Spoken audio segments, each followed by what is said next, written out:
Hello everyone, मैं मोनिया और आप देख रहे हैं ऑफिशियल मिस्टर टीचिंग। आज की इस वीडियो में हम बात करेंगे गुरुत्वाकर्षण के 5 सेकंड में जी के मान में परिवर्तन से। तो आइए शुरू करते हैं। जी के मान में परिवर्तन। पहला, ऊंचाई का प्रभाव। ऊंचाई जी जी जी सतह पे होता है तो 9.8 मीटर प्रति सेकेंड स्क्वायर होता है।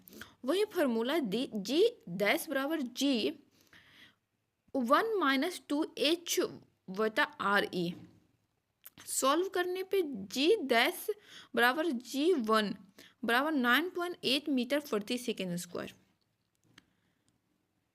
जी डैश जी बराबर जी 1-2h/r/e।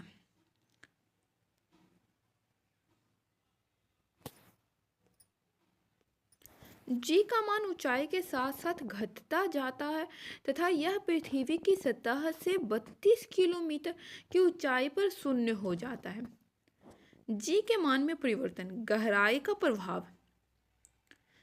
जी के सतह पर जी ई बराबर 9.8 मीटर प्रति सेकेंड स्क्वायर। सेंटर में जी बराबर 0। फार्मूला जी डैश बराबर जी 1-D/r/e। डी बराबर गहराई। गहराई के साथ साथ जी का मान घटता है तथा केंद्र पर शून्य हो जाता है। ये रहा नोट। जी बराबर 0 ऊंचाई पे कब होता है? एच बराबर 32 किलोमीटर पर जी का मान शून्य हो जाता है। वही गहराई पे जी का मान 0.64 किलोमीटर के गहराई पे होता है। जी का संबंध ऊंचाई व गहराई पे। तो देखते हैं H बराबर D/2। ये इक्वेश फार्मूला है। क्वेश्चन, यदि एक व्यक्ति पृथ्वी की सतह से 20 मीटर की ऊंचाई पर जी का मान निकालता है तो यही जी का मान कितनी गहराई पर एक समान होगा?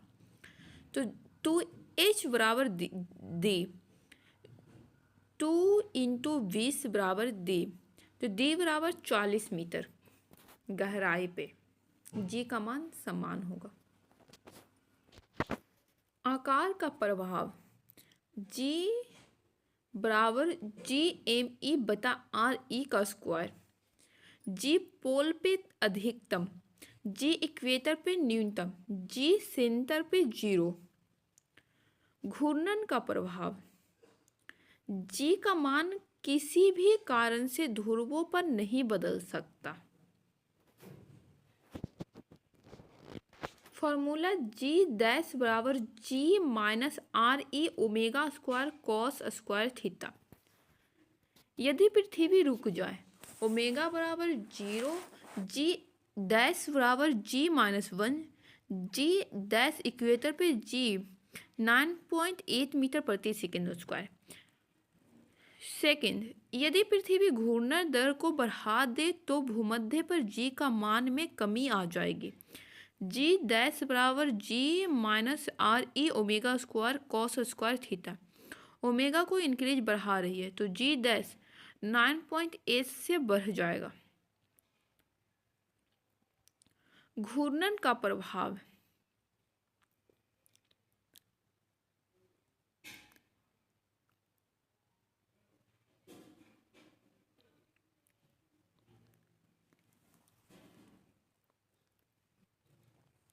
एट इक्वेटर भूमध्य रेखा पे थीटा बराबर 0 डिग्री तो कॉस 0 डिग्री बराबर 1।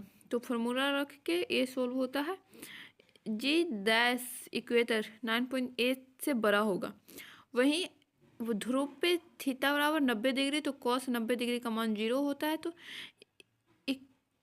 पोल पे 9.8 होगा। गुरुत्व त्वरण का अनुप्रयोग। भार एक प्रकार का बल है। यह बल पृथ्वी के द्वारा लगाया जाता है। वेट बराबर m इंटू जी। m स्थिर है, g अस्थिर है।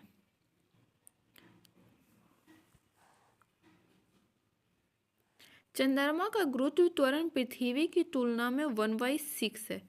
W मून बराबर W अर्थ बाई 6। क्वेश्चन, यदि किसी पत्थर को चंद्रमा से उठाकर पृथ्वी की सतह पर लाया जाता है तब कौन सा सत्य होगा? द्रव्यमान में चेंज होगा, भार में चेंज होगा, बोथ ए एंड बी, या नन ऑफ दीज? तो बी, भार में चेंज होगा। नोट, ध्रुव पे G मैक्सिमम तो W मैक्सिमम, भार अधिकतम होगा। भूमध्य पे G मिनिमम तो भार मिनिमम होगा। सेंटर पे G बराबर 0 मीटर प्रति सेकेंड स्क्वायर तो भार 0 न्यूटन होगा या भारहीनता होगा। लिफ्ट केस, यदि लिफ्ट विरामावस्था में हो तो mg बराबर n।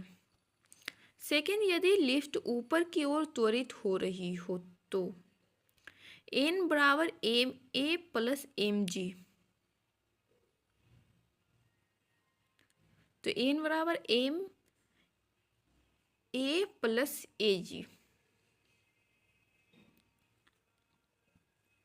यदि लिफ्ट नीचे की ओर त्वरित हो रही हो तो n बराबर एम जी माइनस ए।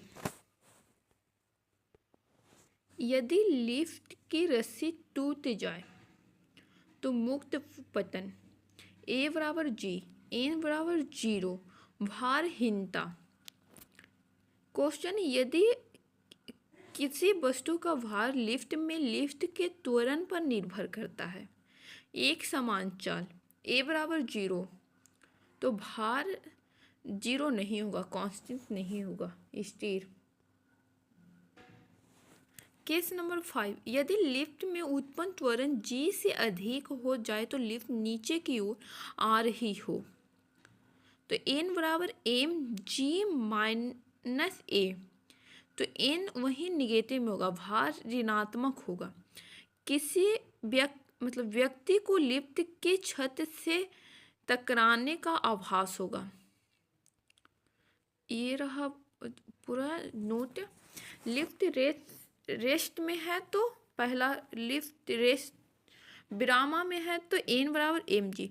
यदि लिफ्ट ऊपर की ओर त्वरित हो तो n बराबर एम जी प्लस ए।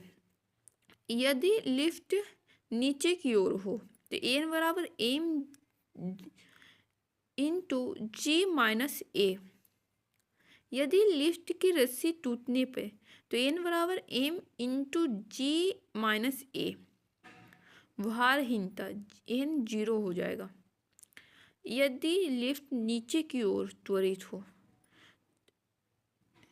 तो a बड़ा होगा g से, w निगेटिव होगा। बताओ यह व्यक्ति अपने आप को कितना हल्का या भारी महसूस करेगा? यदि a बराबर 5 मीटर प्रति सेकेंड है, m बराबर 15 किलोमीटर है, g बराबर 10 मीटर प्रति सेकेंड स्क्वायर है, तो ये रियल वेट हो गया 150 न्यूटन। आभासी भार तो ज्ञात करेंगे तो 75 न्यूटन आएगा और हल्का महसूस होगा भी 75 न्यूटन। नोट में, किसी वस्तु का द्रव्यमान कभी नहीं बदलता है।